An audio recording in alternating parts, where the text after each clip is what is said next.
গল্প সাজের বাতি পর্ব ৪। হসপিটালের কথা শিফা তাহলে জেনেই গেছে? তাতেই কি?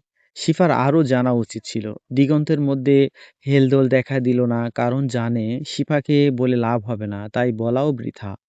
শিফা কতটা উঠতে পারে, ধৈর্যেরও তেজ কতদিন থাকে, ওর চোখের আড়ালে আরো কি কি করতে পারে, ক্ষমতা, বুদ্ধি, জোর, জেদ কতদিন থাকে, এসব দেখতেই ওকে ছেড়ে রেখেছে।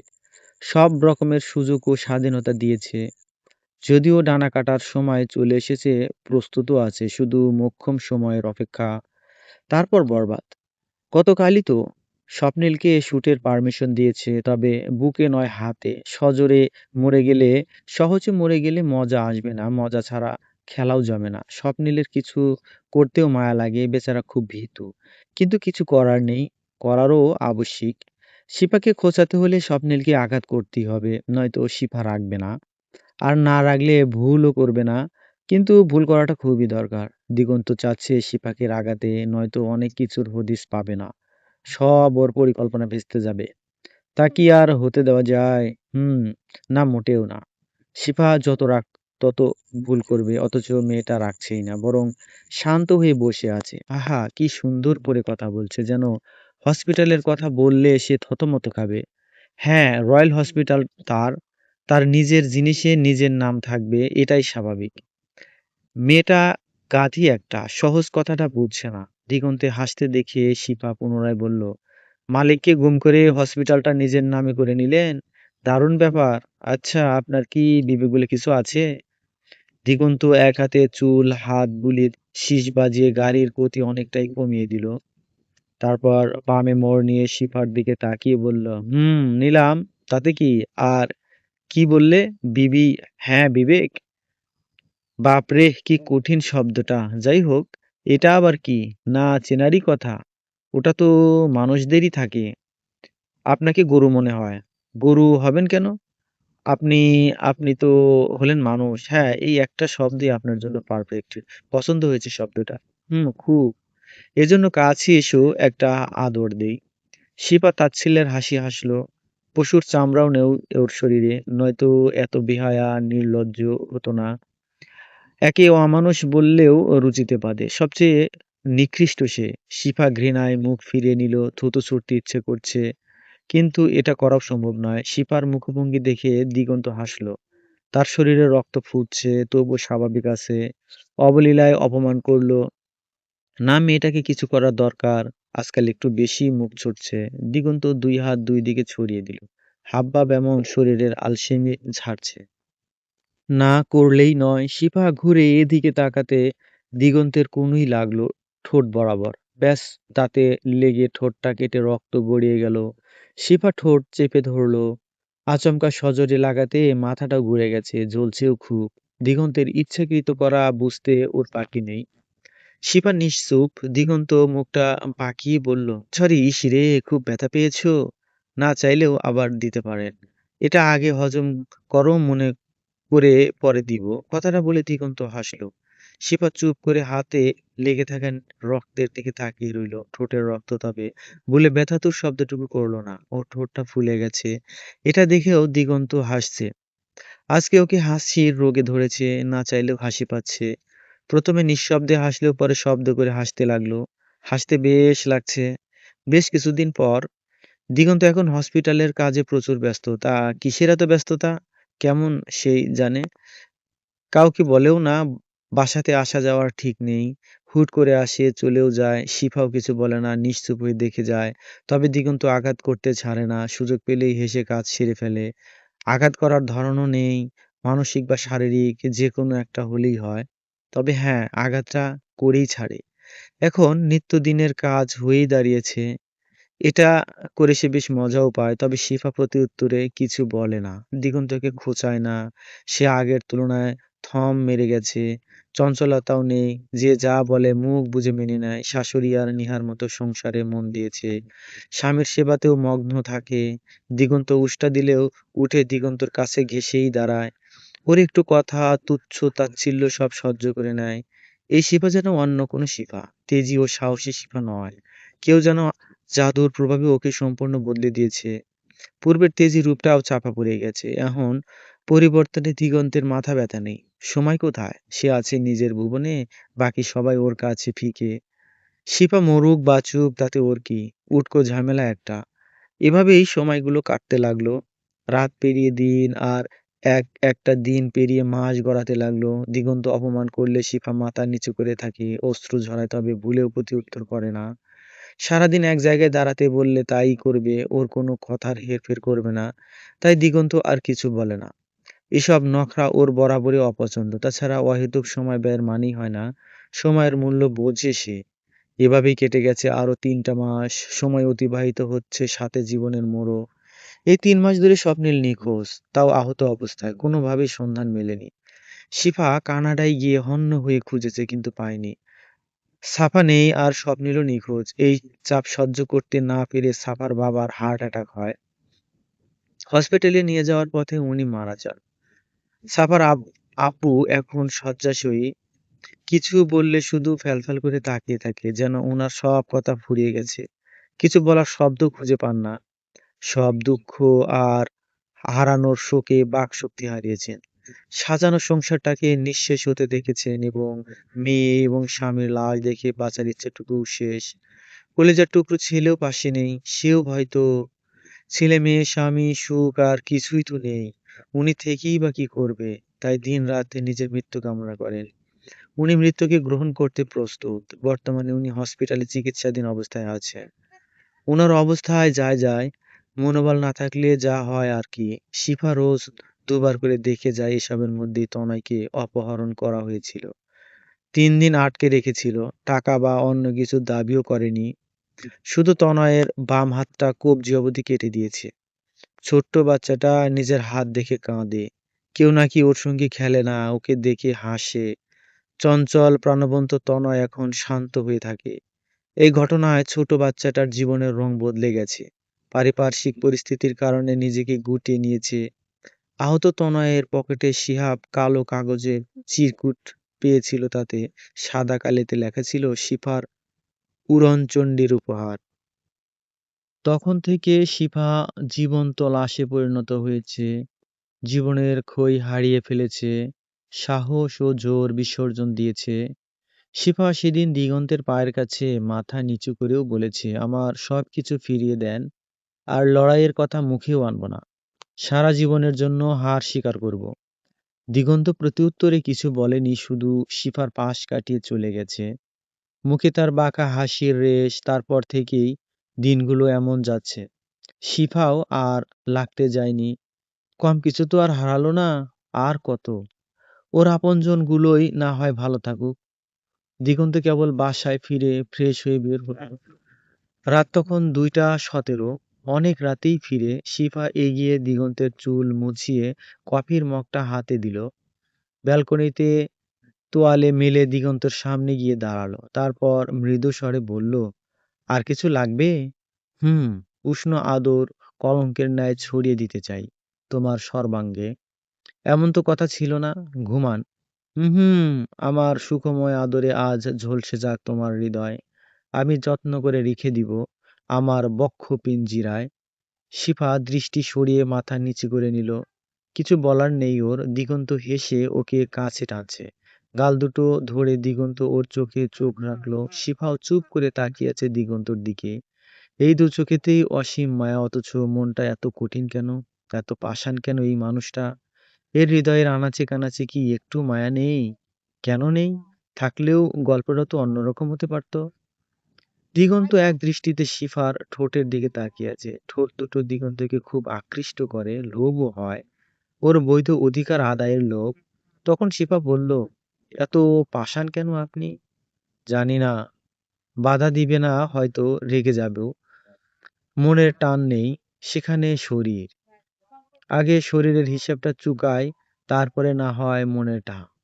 দিগন্ত ওর ঠোঁটে ঠোঁট স্পর্শ করতেই শিফা ঢুকরে কেঁদে দিল।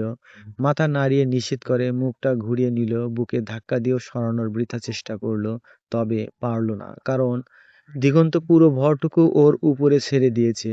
শিফার নড়াচড়ার ক্ষমতাও নেই, চেষ্টাও বৃথা। দিগন্ত শুধু মিটি মিটি হাসছে। এক পর্যায়ে শিফা হাল ছেড়ে নিশ্চুপ হয়ে রইল। পুরুষের শক্তির কাছে নারীর শক্তি বৃথা, এটা মানতে বাধ্য। সেও পারল না। সত্যি বলতে মন ও শরীর আর জোরও নেই। বেঁচে আছি এই ঢের।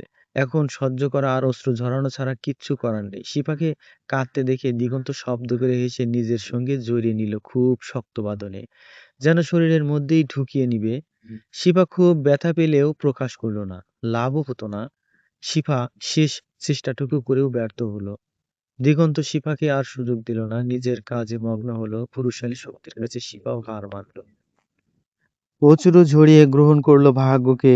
দিগন্ত ততক্ষণে তলিয়ে গেছে এক অনিন্দ্য সুখরাজ্যে, বদ্ধ উন্মাদের মতো। এক পর্যায়ে শিপাকে দিগন্তের আদর নামক কলঙ্কই মাখতে হলো ওর পুরো সর্বাঙ্গে। পরের দিন স্নিগ্ধপূর্ণ সকালের আবির্ভাব হলো। মনোমুগ্ধকর আবহাওয়া, সূর্য কেবল মিষ্টি রোদ ছড়িয়েছে। সোনালি রং, দেখতে ঠিক সোনারি মতো, এজন্যই বুঝি বলা হয় কাঁচা সোনা মিষ্টি রোদ। থাই জানালার ভেদ করে তীর্যকভাবে রোদ রুমে ঢুকে ছড়িয়ে গেছে। এতে অন্ধকার লেজ গুটিয়ে পালিয়েছে। তাদের আয়ু এখানেই শেষ।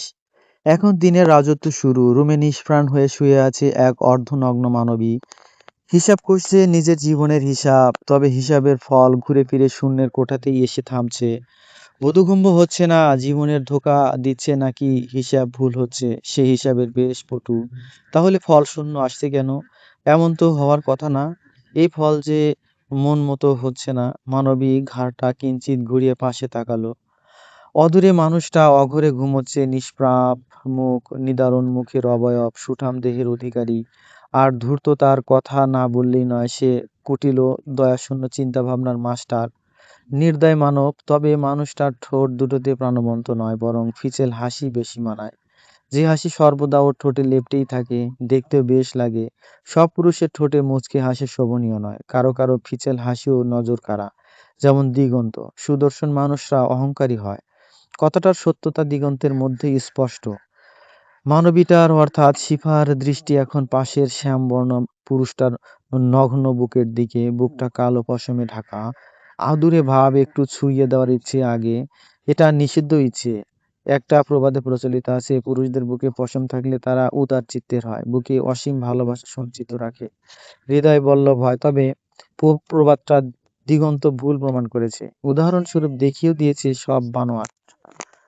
কারণ ওর কালো পশমে ঢাকা প্রশস্ত বুকে মায়া, দুর্বলতা, টান, প্রণয় কিচ্ছু নেই। যা আছে শুধু নিষ্ঠুরতা। শিপা ভাবনার ছেদ কাটিয়ে ফ্রেশ হয়ে আসলো। ভেবে লাভ নেই, এই পরিস্থিতিই মানতে হবে। আর এটা হবে বুদ্ধিমানের কাজ, তাছাড়া উপায়ও নেই। শিপা রান্নাঘরে গিয়ে কাজে হাত লাগালো। নেহা পরোটার খামির তৈরি করছে। ভেজা চুল দেখে নেহা হাসি ঠাট্টা করলো, খোঁচা মেরেও কথা বলল। শিফা প্রত্যুত্তরে হাসলো, নিষ্প্রাণ হাসি। তারপর ওরা নাস্তা বানাতে মনোনিবেশ করলো। শিফার বাবা মায়ের সঙ্গে আর কথা হয় না, সেই বলে না, ইচ্ছে করি সব যোগাযোগ বিচ্ছিন্ন করেছে। ওর গোপন ফোনটা নেই, হঠাৎ উধাও। সব জায়গায় হন্য হয়ে খুঁজেও পায়নি। দিগন্তেই এই কাজটা করেছে হয়তো। এটা কোনোভাবেই হয়তো দেখছিল, তাই সরিয়ে ফেলতে সময় নেয়নি। ওই ফোনটা থাকা মানে দিগন্তের বিপদে পড়া। জেনে শুনে কে বা বিপদে পড়তে চায়? কেউই না। তেমনিও দিগন্তও। ওর মতো ধূর্ত ছেলের ফোনটা দেখেও নিশ্চুপ না থাকাই স্বাভাবিক। ফেঁসে যাওয়ার ভুল সে করবে না, তাই হয়তো। যদিও এখন কিচ্ছু করার নেই। ওর লড়াইয়ের সর্বশেষ ফলাফল পরাজয়। সে সত্যি গোহারান হেরেছে। আফসোসও করে না। বিনা বাক্যে সে পরাজয় মেনে নিয়েছে। কারণ যতবারই কিচ্ছু করেছে ততবারই কিছু না কিছু হারিয়েছে। ওর হারানোর সংখ্যাও কম নয়। এগুলো ত্যাগ করেছিল সুমিষ্ট সমাপ্তের আশায়, অথচ হয়েছে বিপরীত। অনেক তো হলো, আর কত? এখন ছোট্ট তনয় আঙ্গুল তুলে বলে, ফুপি খুব পচা, তুমি দুষ্টুমি করো, এজন্যই ওরা আমার হাত কেটে দিয়েছে। কষ্টও দিয়েছি আমি, কাঁদছি ফুপি, আমার হাত এনে দাও প্লিজ ফুপি। হাত ছাড়া আমাকে পচা দেখায়। আমার সাথে কেউ খেলে না। কি সব পচা পচা নামেও ডাকে। আমার হাতটা ঠিক করে দাও প্লিজ, প্লিজ ফুপি। তনয় এর কথাগুলা শিফাকে ভেঙে চূর্ণ বিচূর্ণ করে দিয়েছে। তার হৃদয়ে অদৃশ্যভাবে রক্তক্ষরণ ঘটিয়েছে। কাউকে দেখাতেও পারেনি, বলতেও পারেনি, নীরবে শুধু অশ্রু ঝরিয়েছে। ভেতরের আর্তনাদের কথা জানেনি, বুঝেওনি। নিশ্চুপ হয়ে সবার অভিযোগ কাঁধে নিয়েছে সে। সত্যি সব দোষ ওর। ওর জন্যই সবার জীবন ঝুঁকিতে। হঠাৎ তনয়ের জীবনের রং বদলে গেল। প্রাণবন্ত বাচ্চাটা মুখের হাসি হারিয়ে ফেললো, দুষ্টুমি ভুলে গেল, ক্রিকেটার হওয়ার স্বপ্নকে জলাঞ্জলি দিতে হলো। সারা জীবন ওকে শাস্তি ভোগ করতে হবে। নির্দোষ তবুও। ওদিকে স্বপ্নিলও নিখোঁজ। সাফার বাবা মায়ের করুণ অবস্থা, ওদের সুখ সমৃদ্ধিতে পরিপূর্ণ পরিবারকে নিঃশেষ হতে দেখা, নিজের বড় ভাইয়ের কাছে অপরাধী হওয়া, ভাবির সঙ্গে কথা বলার সাহস হারিয়ে ফেলা, বাবা মায়ের কাছে ছোট হয়ে যাওয়া। তনয় তো সবার আগে পর করেছে। সে শিফার সঙ্গে কথাও বলে না। শিফাকে দেখলে হাতের দিকে একবার তাকিয়ে মুখ ফিরিয়ে চলে যায়, যেন বোঝায় তুমি পচা, তোমার জন্য আমার হাত নেই। যতক্ষণ শিফা বাসায় থাকে তনয় রুম থেকে বের হয় না। ওর অবুঝ মনে অনেক অভিমান জমেছে। অভিমান করে কবে ভাঙবে বলাও মুশকিল। এসবের কারণেই শিফার জীবনের মোড় ঘুরিয়ে গেছে। সে নিজেকে সম্পূর্ণ বদলে নিয়েছে। কাউকে বিপদমুক্ত রাখতে পারছে না, বরং দিন দিন পারিপার্শ্বিক অবস্থা প্রতিকূলে যাচ্ছে। এর চেয়ে পরাজয় শ্রেয়। অন্তত আপনজনরা বিপদমুক্ত থাকবে। তাছাড়া এটাও বুঝেছে, জলে থেকে কুমিরের সঙ্গে লড়াই করা বোকামি ছাড়া কিছুই নয়।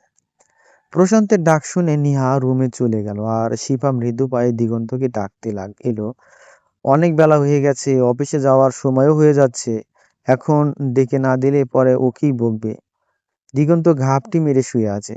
জেগেই আছে, তবে ইচ্ছে করে চোখ খুলছে না। শিফা বিরক্ত না হয়ে পুনরায় ওকে ডাকলো, তবুও সারা শব্দ নেই, যেন শুনতেই পাচ্ছে না। শিফা আরো এক ধাপ এগিয়ে গিয়ে বলল, 8:30 বাজে, উঠুন। দিগন্ত চোখ খুলে কিছুক্ষণ শিফার দিকে তাকিয়ে রইল। মেয়েটা অনেক বদলে গেছে। এই শিফাটা যেন অন্য কেউ। কিছু বললে কাঁদে, তবুও জবাব দেয় না। অথচ কিছু বললেই ফোঁস করে উঠতো। সময় কি মানুষকে বদলে দেয়? হয়তো। শিফা এত সহজে হার মানবে সেও ভাবেনি। ওর বাঘিনী শিফাকেই বেশি ভালো লাগতো। এখন আর শিফা যেন প্রাণহীন কেউ। প্রতিপক্ষ শক্তপোক্ত ও ধূর্ত না হলে খেলাতে আগ্রহও আসে না। ওরও তাই। দিগন্তকে তাকাতে দেখে শিবা মুচকি হেসে কফির মগটা ধরিয়ে দিল। যাওয়ার জন্য পা বাড়াতেই দিগন্ত বলল, অবশেষে হেরেই গেলে? হুম। এত দাপট আর তেজ কোথায় গেল? আত্মসমর্পণ তো করেছি। তাহলে? সাহস দেখানোর জন্য শাস্তি পাওনা আছে। কি শাস্তি? শাস্তি স্বরূপ কখনো যদি তোমাকে চাই, দিবে? মন সমেত নাকি সশরীর? মন সমেত তোমাকে। কখনোই না। কেন? চাঁদের গায়ে যেমন কলঙ্ক আছে, তেমনি আমারও। কলঙ্ক নিয়ে চাঁদ তার আলো ছড়ায়, নিকষ কালো রাতকে পরিপূর্ণ করে তোলে। চাঁদ কলঙ্ক নিয়ে এত কিছু পারলে আমি কেন পারবো না? শিফা অবাক নয়নে তাকিয়ে আছে। হঠাৎ রূপ বদলাচ্ছে কেন মানুষটা? নিশ্চয়ই কোনো ফন্দি এঁটেছে। ওর মুখে এসব বুলি শোভনীয় নয়, বরং এসব শুনে মনে হচ্ছে কেউ ওর কানে গরম সীসা ঢেলে দিয়েছে। দিগন্তের কাছে এসব আশা করাও যায় না। শিফাকে তাকাতে দেখে দিগন্ত সেদিকে এগিয়ে গেল। মুখে তার মুচকে হাসি বিদ্যমান। শিফার বিস্ময়কর চাহনি। দিগন্ত শিফার গলায় নাক ঘষতে ঘষতে মৃদু স্বরে বলল, এসব বলবো আশা করেছিলে বুঝি? উফ, খুব শখ না? আমার মন এতটাও সস্তা না, বুঝলে হটি? থুক্কু শত্রু। আরে ধুর, কি সব যে বলছি! তুমি, আমি তো ভীতু বউ, তাই না? শিফা দিগন্তের দিকে তাকিয়ে আছে। আর কত রূপ দেখবে? একটা মানুষ কত রূপই বা থাকতে পারে? এরা আদৌ মানুষ? মানুষের তো বিবেক থাকে, এর নেই, অথচ ওকে সবাই মানুষ বলে। শিফা দৃষ্টি সরিয়ে মাথা নিচু করে রইল। তখন দিগন্ত শিফাকে খুব কাছে টেনে ফিসফিস করে বলল, ভেবেছিলাম তুমি নন ভার্জিন, কিন্তু না। অদ্ভুত সুন্দর তোমার শরীরের গঠন। এতদিন খেয়াল করিনি। তবে কালকে রাতে, বেশ কিছুদিন পর, আজ শুক্রবার, এখন বিকেল 5টা, ছুটির দিন, তাই সবাই বাসাতেই আছে। সারাদিন পরিবারের সঙ্গে বেশ ভালো সময় কেটেছে। দুপুরে ভরপেট খেয়ে অনেকে ভাত ঘুমও দিয়েছে। দিগন্ত নিজেও ঘুমায়নি, শিফাকেও ঘুমাতে দেয়নি। সে এখন কানে ইয়ারফোন গুজে শুয়ে আছে। মুখে কালো রঙের ফেস প্যাক লাগানো। নামি দামি ব্র্যান্ডের জিনিস ছাড়া তার চলে না। তাছাড়া সে ফেস নিয়ে খুব সতর্ক। ব্যস্ত থাকলেও হেলা করে না। শিফা সোফাতে বসে টিভিতে নাটক দেখছে। হিন্দি সিরিয়ালের প্রতি আগ্রহ নেই। মাঝে মাঝে একটু আধটু বাংলা নাটক আর সংবাদ দেখে, এই যা। ছাপা থাকতে হরর মুভি দেখতো, ড্রাইভিং, বাজি ধরে খাওয়া, সাইকেল চালানো, ক্যারাতের প্র্যাকটিস, এসব ওদের নিত্যদিনের কাজ ছিল। ছাপা নেই, তাই এসব আর করাও হয়ে ওঠে না। আনন্দগুলো যেন জীবন থেকে সব মুছে গেছে। এখন রঙিন জীবন, তবুও তো বেঁচে আছে, এই ঢের। শিফা ছাপার ছবির দিকে একবার তাকিয়ে দৃষ্টি সরিয়ে নিল। লজ্জাও করে তাকাতে। হেরে গেছে, উদ্দেশ্যেও অসফল, পরিকল্পনাও বৃথা। পরিশেষে পরাজিত এক মানবী, আপনজনদের বিপদমুক্ত করতেও ব্যর্থ। ওর জন্য সবার জীবন ঝুঁকিতে। এ কারণে সাফার ছবির দিকে তাকায়ও না। ওর মনে হয় সাফা বলছে, তুই হেরে গেলি শিফা, আমার বিশ্বাসও ভেঙে দিলি। একজন মানুষ সবাইকে ভালো রাখতে পারে না, কেউ না কেউ বেজার থাকেই। তেমনি সেও পারেনি, যথাসাধ্য চেষ্টা করেছে, হয়নি। এসব ভেবে শিফা ব্যালকনিতে গিয়ে দাঁড়াতেই দিগন্ত ডাকলো। ওর ডাক শুনে মনে হচ্ছে খুব জরুরি কিছু। শিফা নিঃশব্দে গিয়ে দাঁড়াতেই দিগন্ত ওর ফোন এগিয়ে দিয়ে বলল, দেখো, মেয়েটা হাত কেটে পাশের এই ছেলেটার নাম লিখেছে, তুমিও লেখো প্লিজ। সকালে আপনার ফোন হাত থেকে পড়ে ভেঙে গিয়েছিল, এজন্য এই শাস্তিটা, তাই না? বাপরে, বুঝলে কিভাবে? শিপা হাসলো। সকালে তাড়াহুড়োয় কিছু বলেনি, তাই শোধ নিচ্ছে। ফোনটা ওর হাত ফসকে পড়ে গিয়েছিল, ফোনের স্ক্রিন কিছুটা ফেটেছে। শিপা ইচ্ছে করে করেনি, দিগন্তও জানে, তবুও হয়তো এটা শাস্তি দেওয়ার ছুতো মাত্র। দিগন্ত মুখ ধুয়ে আগে ফ্রেশ হয়ে আসলো, তারপর শিফাকে ওর সামনে বসিয়ে পটাপট দুটো ইঞ্জেকশন পুশ করলো। অবশ্যই ইঞ্জেকশন। শিফা নিশ্চুপ হয়ে দিগন্তের হাসিটা দেখছে, ফিচেল হাসি, প্রাণবন্ত লাগছে। দিগন্ত খুব আগ্রহ নিয়ে কাজটা করছে, যেন এটা পৃথিবীর সবচাইতে বেশি পুণ্যের কাজ। দিগন্ত উঠে একটা বক্স আনলো, সবুজ রঙের। সেখানে ডাক্তারদের বিভিন্ন ধরনের যন্ত্রপাতি আছে, এক একটা যন্ত্র এক একটা কাজের। দেখে মনে হচ্ছে সদ্য কেনা। দিগন্ত হেসে শিফার হাতে ওর নাম লিখতে থাকলো। টপ টপ করে লাল রক্ত ঝরছে, রক্ত বেডশিট ভিজে যাচ্ছে। এখন বিশ্রী দেখাচ্ছে সুন্দর বেডশিটটা। দিগন্তের হাত থেমে নেই, সে নিজের কাজে মগ্ন। শিফা দু চোখ বন্ধ করে বসে আছে, হাত অবশ করাতে কিছু বুঝতে পারছে না, তবে গভীরভাবে দিগন্ত নাম লিখছে তা বুঝতে পারছে। শিফা কাঁদতে চাচ্ছে না, তবু চোখ বারণ শুনছে না, অঝরে অশ্রু ঝরিয়েই যাচ্ছে। দিগন্ত লেখা শেষ করে হাত ব্যান্ডেজ করে হাসলো। আহা, এখন শান্তি লাগছে।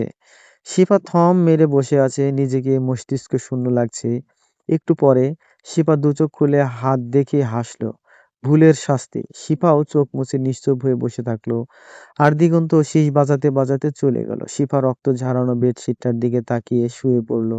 মাথাটাও ঘুরছে, অবশ্য ছুটছে হয়তো। ব্যথা বাড়ছে, চিনচিনে অসহ্য ব্যথা। দিগন্তকে আসতে দেখে শিপা চোখ বন্ধ করে নিল। সহ্য হচ্ছে না এই যন্ত্রণা, না বুকের আর না হাতের। চারিদিকে মাগরিবের আজান দিচ্ছে, আজানের মধু সুর ভেসে আসছে, প্রাণ জুড়ানো সুর।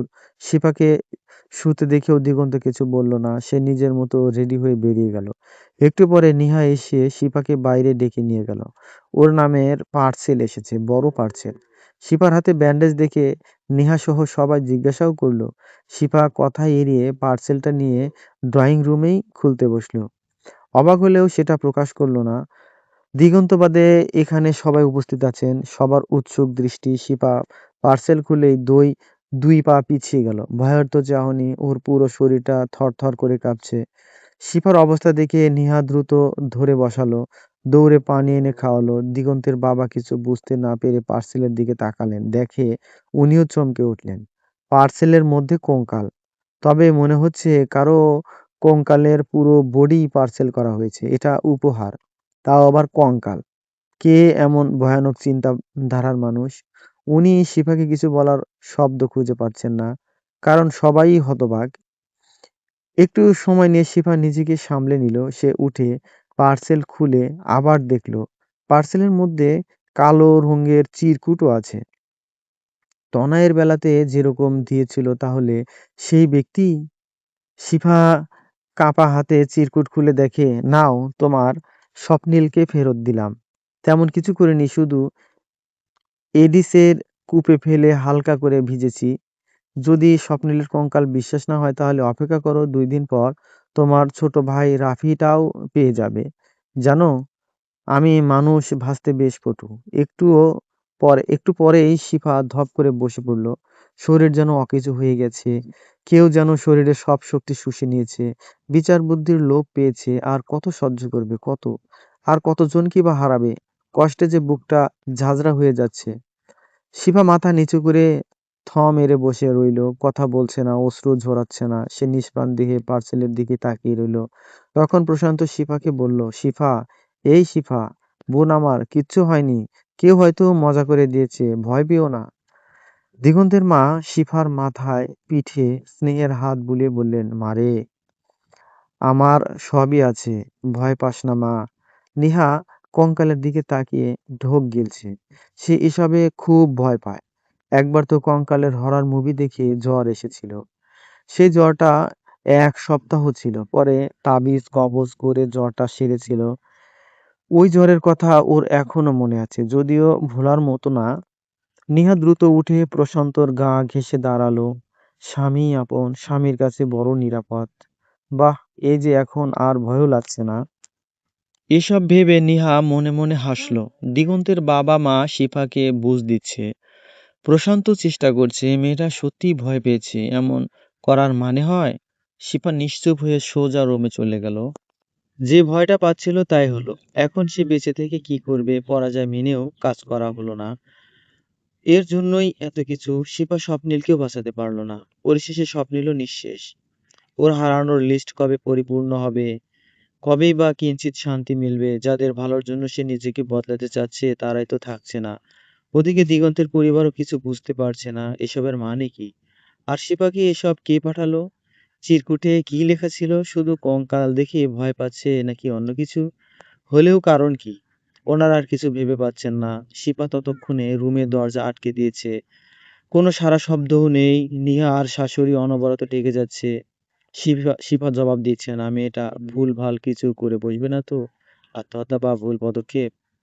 ওনারা এইসব ভেবে ঘাবড়েও যাচ্ছেন। তাই কাল বিলম্ব না করে দ্রুত দিগন্তকে ফোন দিলেন। পুরো ঘটনা সারমর্ম জানালেন। দিগন্ত বাসার আশেপাশে ছিল বিধায় চলেও এলো। যদিও আসার ইচ্ছে ছিল না, সে জরুরি কাজে ব্যস্ত ছিল। তাছাড়া সবাইকে বোঝাতে হবে শিফা তার সবকিছু। বউ ছাড়া তার পুরো জীবন অচল। ওর ভালোবাসায় খাদ নেই। ভালোবাসে বলেই হাত কেটে নাম লিখতে বিবেকে বাঁধেনি, কষ্টও হয়নি। দিগন্ত এসে দরজা ধাক্কিয়েও ব্যর্থ হলো। রাগে ওর পুরো শরীর জ্বলছে। বেয়াদবটা আবার নখরা শুরু করেছে। বিকেলের শাস্তিটা বোধহয় কম হয়ে গেছে, ডোজটা বাড়াতে হবে। দিগন্ত রাগটা সামলে লক ভাঙার ব্যবস্থা করলো। তাছাড়া হবে না। মিস্ত্রি এসে লক ভেঙে ফেললো, কিন্তু শিফাকে পেল না। সে রুমেই নেই। বাসার সবাই অবাক চরমের শিখরে। মেয়েটা কোথায় গেল? দরজা আটকানো ছিল তাহলে? এভাবে যাওয়ার মানে কি? আর গেলই বা কিভাবে? দিগন্ত ব্যালকনিতে গিয়ে দেখে রেলিং এর ওড়না বাঁধা। ব্যাপারটা বুঝতে বাকি নেই। সবার চলে যাওয়ার পর দিগন্ত শব্দ করে হাসলো। আরে বেচারা শিফা ভয় পেয়ে অবশেষে পালিয়েই গেল। তবে দিগন্ত জানে শিফা থেমে যাওয়ার পাত্রী নয়। সে ঠান্ডা মস্তিষ্কের মেয়ে, ঝোপ বুঝে কোপ মারবেই মারবে। শিফা এতদিন দুঃখীর অভিনয় করেছে। মেয়েটা প্রচুর ধূর্ত, আর অভিনয় করতে করতেই পাতাল ঘরের সন্ধান পেয়েও গেছে। ভালো সেজে দিগন্তের দৃষ্টি থেকে নিজেকে আড়াল করেছিল। সেও জানতো দিগন্তের নজর সর্বদা ওর উপরের দিকেই। তবে দিগন্তকে ফাঁকি দেওয়া এত সহজ সোজা নয়। সে ঠিকই ধরে ফেলেছে। দিগন্ত হাসতে হাসতেই বলল, খুব শীঘ্রই আমাদের দেখা হবে জান, মারতে নয়তো মরতে।